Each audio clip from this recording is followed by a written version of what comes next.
Hello ವೀಕ್ಷಕರೇ, ಮಮತಾ ಫುಡೀಸ್ಗೆ ಸ್ವಾಗತ ಸುಸ್ವಾಗತ. ಇವತ್ತು ಎಲ್ಲರಿಗೂ ಇಷ್ಟ ಆಗುವಂಥ ಪಾನಿಪುರಿ ಗೋಲ್ಗಪ್ಪ ಮಾಡೋದು ಹೆಂಗೆ ಅಂತ ಹೇಳ್ಬಿಟ್ಟು ನೋಡೋಣ. ಇದು ತುಂಬ ಟೇಸ್ಟಿಯಾಗಿರುತ್ತೆ, ಎಲ್ಲರೂ ಇಷ್ಟಪಟ್ಟು ತಿಂತೀವಲ್ವ. ಇದು ಸಾಯಂಕಾಲಕ್ಕಂತೂ ನಮಗೆ ವಾರಕ್ಕೊಂದ್ಸಲ ಆದರೂ ಪಾನಿಪುರಿ ತಿಂದಿಲ್ಲ ಅಂದರೆ ನಮ್ಗೆ ಸಮಾಧಾನನೇ ಇರಲ್ಲ. ಇದೇ ಮನೇಲಿ ಮಾಡ್ಕೊಂಡು ತಿಂದರೆ ಅಂತೂ ತುಂಬ ಟೇಸ್ಟಿ ಮತ್ತು ಹೆಲ್ತಿಯಾಗಿರುತ್ತೆ. ಬನ್ನಿ ಹೆಂಗೆ ಮಾಡೋದು ಅಂತ ಹೇಳ್ಬಿಟ್ಟು ನೋಡೋಣ. ಇದು ಫಸ್ಟ್ ಟೈಮ್ ನನ್ನ ಚಾನಲ್ ನೋಡೋದಾದರೆ ಪ್ಲೀಸ್ ಸಬ್ಸ್ಕ್ರೈಬ್ ಮಾಡಿ ಮತ್ತು ಪಕ್ಕದಲ್ಲಿರೋ ಬೆಲ್ ಬಟನ್ ಪ್ರೆಸ್ ಮಾಡಿ. ಫಸ್ಟು ಒಂದು ಬೌಲ್ ತೊಗೊಂಡು ಅದಕ್ಕೆ ನಾನು 2 ಕಪ್ ರವೆ, ಈ ಥರ ಉಪ್ಮಾಗ ಹಾಕ್ತೀವಲ್ವ ಅದೇ ರವೆ, ಬಾಂಬೆ ರವೆ ಅಂತೆಲ್ಲ ಕರಿತೀವಲ್ವ ಅದನ್ನು, ಅಂದರೆ 1/4 kg ರವೆನ ತೊಗೊಂಡಿದ್ದೀನಿ. ಅದಕ್ಕೆ 3 ಟೇಬಲ್ ಸ್ಪೂನು ಮೈದಾ ತೊಗೊಂಡಿದ್ದೀನಿ ಮತ್ತು ಉಪ್ಪು ರುಚಿಗೆ ನೋಡ್ಕೊಂಡು ಹಾಕ್ಕೊತಾ ಇದ್ದೀನಿ ನಾನು, ಅಂದರೆ ಅರ್ಧ ಟೀ ಸ್ಪೂನು. ಎಣ್ಣೆನ 3 ಟೇಬಲ್ ಸ್ಪೂನಷ್ಟು ಎಣ್ಣೆ ಹಾಕ್ತಾಯಿದ್ದೀನಿ. ಹಾಕ್ಬಿಟ್ಟು ಎಲ್ಲ ಸ್ವಲ್ಪ ಚೆನ್ನಾಗಿ ಮಿಕ್ಸ್ ಮಾಡ್ಕೋಬೇಕು. ಈ ಥರ ಎಣ್ಣೆ ಎಲ್ಲ ಅದಕ್ಕೆಲ್ಲ ಮಿಕ್ಸ್ ಆದಮೇಲೆ ಈಗ ಅದಕ್ಕೆ ನೀರು ನೋಡ್ಕೊಂಡು ಹಾಕ್ಕೋಬೇಕು. ನಾನು ಅರ್ಧ ಕಪ್ಪಷ್ಟು ಹಾಕಿ ಫಸ್ಟು ಅದನ್ನೆಲ್ಲ ಚೆನ್ನಾಗಿ ಮಿಕ್ಸ್ ಮಾಡ್ಕೊತಾ ಇದ್ದೀನಿ. ನೀರು ಸಾಕಾಗಿಲ್ಲ ಅಂದರೆ ಇನ್ನೊಂಚೂರು ಹಾಕ್ಕೊಳ್ಳಿ. ತುಂಬ ಗಟ್ಟಿ ಕಲಿಸ್ಕೋಬಾರ್ದು, ಸಾಫ್ಟಾಗೇ ಇರಬೇಕಿದು. ರವೆ ಅಲ್ವಾ, ನೀರೆಲ್ಲ ಎಳ್ಕೊಳ್ಳುತ್ತೆ, ಅದಕ್ಕೋಸ್ಕರ ಸಾಫ್ಟಾಗಿ ನೋಡಿ ಅದನ್ನ ಒಂದು 5 ನಿಮಿಷ ಚೆನ್ನಾಗಿ ನಾದ್ಕೋಬೇಕು. ನೋಡಿ ಎಷ್ಟು ಮೆತ್ತಿಗಿರಬೇಕು, ತುಂಬ ಮೆತ್ತಿಗೆ ಮಾಡ್ಕೊಬಿಡಿ, ಆಮೇಲೆ ತೆಳ್ಳಕ್ಕಾಗಬಾರ್ದು. ಈ ಥರ ಆದಮೇಲೆ ಇದನ್ನು ಒಂದು ಬಟ್ಟೆ ಹಾಕ್ಬಿಟ್ಟು, ಒದ್ದೆ ಬಟ್ಟೆ ಹಾಕ್ಬಿಟ್ಟು ಒಂದು 20 ನಿಮಿಷ ಅದನ್ನು ನೆನೆಯೋಕ್ಕೆ ಬಿಡಿಬೇಕು. ಈಗ 20 ನಿಮಿಷ ಆಗಿದೆಯಲ್ಲ ನೋಡಿ, ನೆಂದಿದೆ, ಸ್ವಲ್ಪ ಗಟ್ಟಿಯಾಗಿದೆ. ಈಗ ಇದನ್ನು ಮತ್ತೆ ಒಂದು 5 ನಿಮಿಷ ಚೆನ್ನಾಗಿ ನಾದ್ಕೋಬೇಕು. ನೋಡಿ ಈ ಥರ ಎಲ್ಲ ನಾದ್ಕೊಂಡಾದ್ಮೇಲೆ ಈಗ ಇದನ್ನು ನಾವೆಷ್ಟು ಚೆನ್ನಾಗಿ ನಾದ್ತೀವೋ ಪೂರಿ ಅಷ್ಟು ಚೆನ್ನಾಗಿ ಬರುತ್ತೆ. ನಾವು ಪೂರಿ ಬರಲ್ಲ ಅಂತ ಹೇಳ್ಬಿಟ್ಟು ಟೆನ್ಷನ್ ತೊಗೊಳ್ಳೋದೇ ಬೇಡ. ಫಸ್ಟ್ ಟೈಮ್ ಮಾಡೋರು ಸಹಿತ ನಾನು ಹೇಳ್ದಂಗೆ ಮಾಡಿದ್ರೆ ಚೆನ್ನಾಗಿ ಬರುತ್ತೆ. ನೋಡಿ ಚಿಕ್ಕದಾಗಿ ಈ ಥರ ಬಾಲ್ಸ್ ತೊಗೊಂಡು ಲಟ್ಗೆಯಲ್ಲಿ ಚೆನ್ನಾಗಿ ಲಟ್ಸ್ಕೋಬೇಕು. ಏನು ಹಿಟ್ಟು ಎಣ್ಣೆ ಏನು ಹಾಕೋದು ಬೇಡ, ಅದರಲ್ಲಿರೋ ಎಣ್ಣೆಯಿಂದನೇ ಆಗುತ್ತೆ. ನೋಡಿ ಇಷ್ಟು ದಪ್ಪ ಇರಬೇಕು, ತುಂಬ ತೆಳ್ಳಕ್ಕೆ ಮಾಡ್ಕೋಬಾರ್ದು. ಒಂದು ಸ್ವಲ್ಪ ಪೂರಿ ಅದಕ್ಕೆ ಕಿತ್ತರೆ ಆಯಿತು. ನಾನೆಲ್ಲ ಇದೇ ಥರ ಮಾಡಿಕೊಂಡು ಒಂದು ಪ್ಲೇಟಿಗೆ ತೊಗೊಂಡು ಅದ್ರ ಮೇಲೆ ಒದ್ದೆ ಬಟ್ಟೆ ಹಾಕ್ತಾಯಿದ್ದೀನಿ. ಅದು ಒಣಗಾಗಿ ಬಿಡಬಾರ್ದು, ಒಣಗಿದ್ರೆ ಅದು ಪೂರಿ ಥರ ಉಬ್ಬಲ್ಲ. ಇವಾಗ ಎಣ್ಣೆ ಚೆನ್ನಾಗಿ ಕಾದಾದ್ಮೇಲೆ ಪೂರಿನೆಲ್ಲ ಬಿಟ್ಟಾದಮೇಲೆ ಫ್ಲೇಮನ್ನು ಮೀಡಿಯಮಲ್ಲಿ ಇಟ್ಕೋಬೇಕು.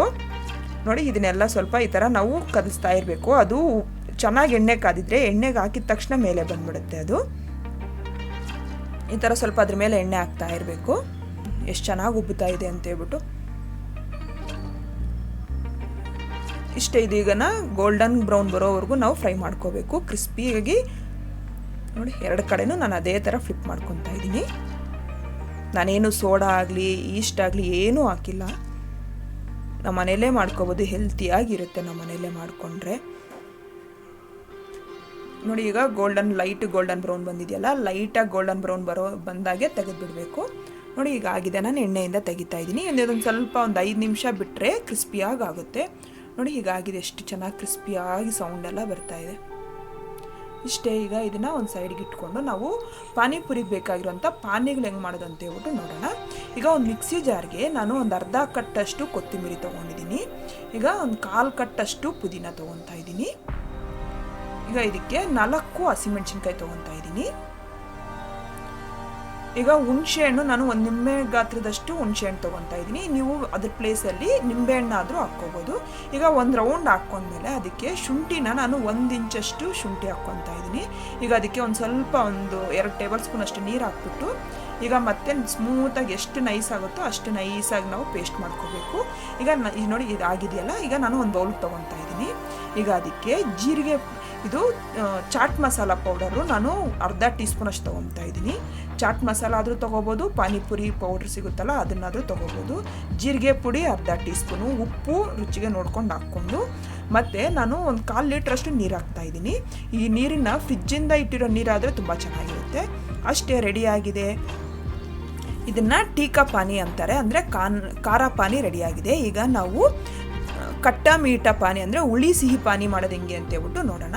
ನಾನು ಹುಣಸೆಹಣ್ಣು ರಸನ 1 ಕಪ್ಪಷ್ಟು ತೊಗೊಂಡಿದ್ದೀನಿ, ಬೆಲ್ಲನ ಅರ್ಧ ಕಪ್ ತೊಗೊಂಡಿದ್ದೀನಿ. ಇದು ಚಾಟ್ ಮಸಾಲ ಪೌಡರು, ನೀವು ಪಾನಿಪುರಿ ಮಸಾಲ ಆದರೂ ತೊಗೋಬೋದು, ಅದನ್ನು ಅರ್ಧ ಟೀ ಸ್ಪೂನ್ ತೊಗೊಂಡು, ಜೀರಿಗೆ ಪುಡಿನ ಅರ್ಧ ಟೀ ಸ್ಪೂನು, ಮೆಣಸು 1/4 ಟೀ ಸ್ಪೂನ್ ಅಷ್ಟು ಹಾಕ್ಕೋಬೇಕು. ಖಾರದ ಪುಡಿನ ನಾನು ಒಂದು 1/4 ಟೀ ಸ್ಪೂನ್ ಅಷ್ಟು ಖಾರದ ಪುಡಿ ತೊಗೊತಾ ಇದ್ದೀನಿ. ಈಗ ಇದಕ್ಕೆ ಉಪ್ಪು ರುಚಿಗೆ ನೋಡ್ಕೊಂಡು ಹಾಕ್ಕೋಬೇಕು. ಒಂದು ಸ್ವಲ್ಪ ಕಮ್ಮಿನೇ ಇರಬೇಕು. ಈಗ ಅದಕ್ಕೆ ಒಂದು 1/4 ಲೀಟ್ರಷ್ಟು ನೀರು ಹಾಕ್ಬಿಟ್ಟು ಎಲ್ಲ ಚೆನ್ನಾಗಿ ಮಿಕ್ಸ್ ಮಾಡ್ಕೋಬೇಕು. ಬೆಲ್ಲ ಚೆನ್ನಾಗಿ ತುರಿದಿದ್ರೆ ಬೇಗ ಮೆಲ್ಟ್ ಆಗುತ್ತೆ. ಈಗ ನೋಡಿ ಎಲ್ಲ ಮಿಕ್ಸ್ ಮಾಡಿಕೊಂಡು ಇದನ್ನು ಅಷ್ಟೇ ಫ್ರಿಜ್ ವಾಟ್ರನ್ನ ನಾವು ಯೂಸ್ ಮಾಡಿದ್ರೆ ಚೆನ್ನಾಗಿರುತ್ತೆ. ಇವಾಗ ನಾನು ಒಂದು 3 ರಿಂದ 4 ಆಲೂಗಡ್ಡೆನ ಚೆನ್ನಾಗಿ ಬೇಯಿಸ್ಕೊಂಡಿದ್ದೀನಿ. ಈಗ ಅದನ್ನು ಚೆನ್ನಾಗಿ ಸ್ಮ್ಯಾಶ್ ಮಾಡಿಬಿಟ್ಟು ಈಗ ಅದಕ್ಕೆ ಚಿಕ್ಕದಾಗಿ ಕಟ್ ಮಾಡಿರೋಂಥ ಈರುಳ್ಳಿನ 1 ಟೇಬಲ್ ಸ್ಪೂನ್ ಅಷ್ಟು ಹಾಕ್ತಾಯಿದ್ದೀನಿ. ಕಟ್ ಮಾಡಿರೋಂಥ ಕೊತ್ತಂಬರಿನ 1 ಟೇಬಲ್ ಸ್ಪೂನ್ ಅಷ್ಟು ಹಾಕ್ತಾಯಿದ್ದೀನಿ.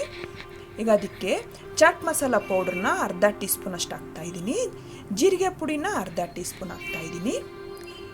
ಇದು ಅಚ್ಚ ಖಾರದ ಪುಡಿನ ಒಂದು 1/4 ಟೀ ಸ್ಪೂನ್ ಅಷ್ಟು. ಉಪ್ಪು ರುಚಿಗೆ ನೋಡ್ಕೊಂಡು ಹಾಕ್ಕೋಬೇಕು. ಹಾಕ್ಬಿಟ್ಟು ಎಲ್ಲ ಚೆನ್ನಾಗಿ ಮಿಕ್ಸ್ ಮಾಡ್ಕೋಬೇಕೀಗ.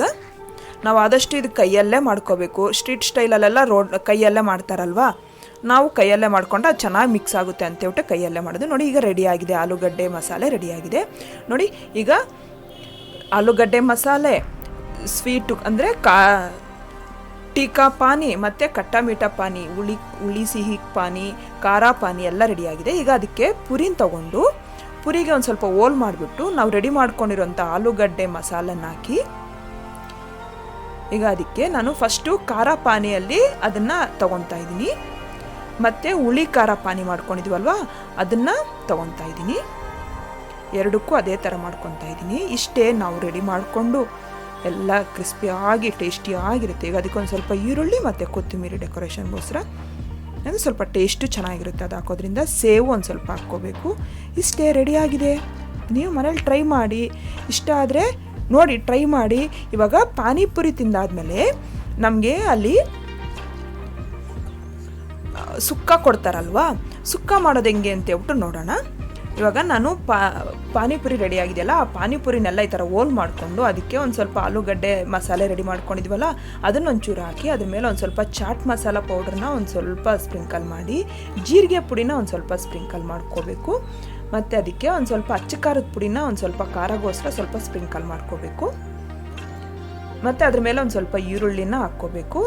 ನೀವು ಇದೇ ಪ್ಲೇಸಲ್ಲಿ ಸ್ವಲ್ಪ ನಿಂಬೆಹಣ್ಣು ಹಾಕ್ಕೋಬೋದು. ನಾನು ನಿಂಬೆಹಣ್ಣೇನು ಹಾಕ್ತಾಯಿಲ್ಲ.